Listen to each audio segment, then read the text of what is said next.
కాపరికి ఉన్న జాగ్రత్త ఏంటంటే, కాపరి గొర్రెలను ఏం చేస్తాడు? కాస్తాడు. వాటికి మంచి మేత వేస్తాడు, మంచి ఆహారం పెడతాడు. ఆ గొర్రెల గాయాలైతే, దెబ్బలు అవుతాయి, దానికి ఏం చేస్తాడు?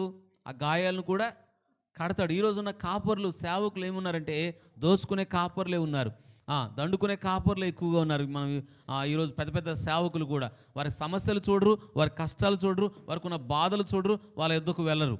ఆ గొర్రెలు ఎలాగున్నాయి, ఏమి కూడా ఏం పట్టించుకోరు వీళ్ళు. పెద్ద కాపర్లంతా కూడా పేరు కాపర్లు అని చెప్పుకుంటారు, దోచుకునే కాపర్లు ఎక్కువగా ఉన్నారు ఈరోజు. కానీ బైబిల్ చెప్తుంది, బైబిల్ ఉన్న యేసయ్య ఎలాంటివి అంటే, దావీదు అంటాడు, యెహోవా నా కాపరి, నాకు లేమి కలగదు అంటాడు. ఏం కలగదు చెప్పండి? లేమి కలగదు అంటాడు. ఈ కాపరికున్న లక్షణం ఏంటిదంటే, కాపరికున్న లక్షణం ఏంటి చెప్పండి? కాపాడేవాడు. ఆయన ప్రార్థన బట్టి మంచి ఆహారం పెడతాడు. గొర్రెలకు ఏం పెడతాడు కాపరి? ఒకటి దేవుడు కాపరిగా ఉంటే, రెండోది సేవకుడు తన పిల్లలకి ఏం పెడతాడు? ఆహారం పెడతాడు. అంటే వాక్యం అనే ఆహారం